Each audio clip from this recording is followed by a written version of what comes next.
You mentioned before that like you have people that are like just dying to get out of different countries and come to the US. Do you think it's because they want the economic opportunity or don't want to be locked down again? It's a Because I little think that's a both, but contentious it's more the issue. latter. It's Yeah. definitely more the latter, especially coming to Florida and places that are more open. Okay, like Arizona and Texas, like a lot of my clients go to all these places. So the reality is that for Canadians, they're frustrated with a lot of different things. And I'm not going to say anything negative about Canada. It's my home country. I'm not going to say anything negative about Prime Minister Trudeau because, I don't vote in Canada anymore. Don't tell anybody that.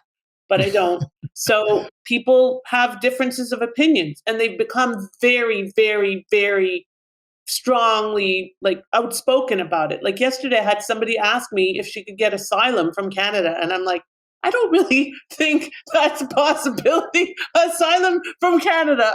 She says political persecution. I'm like, okay. I mean, listen, it's not the first, it's not going to be the last. But the reality is that's not going to happen. You don't agree with the politics, fine, but that's not political persecution, right? So Right.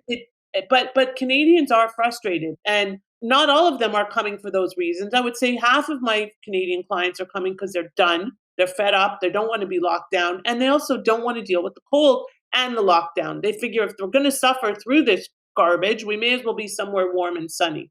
And the other half are looking for opportunity. Okay, now up until recently, that second half was always my client.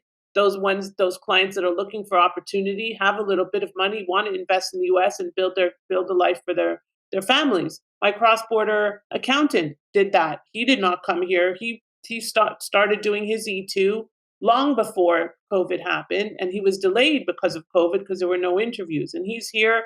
We found him a house. He closed on it about a month ago. His kids are going to school here. He's very, very happy running his cross-border business from here now. And that's more of the client I used to work with, but it's all about supply and demand, right? Hmm. Yeah. I mean, do you see a lot of people moving also, let's say, within the United States to Florida because Yes. they want to get out of places like Illinois, which were the way that we've handled COVID here is a little different than how Florida has. So my son goes to private school, and I think we had 100 new families over the summer, okay, in a Wow. 400 family school. And I'd say two-thirds, if not more of them, were from New Jersey, New York. And the other third was from like California, Canada, like Illinois, whatever.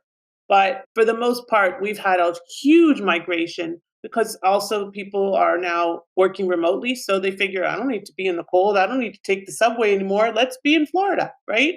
So the I hear housing that. prices have gone completely mad, literally mad.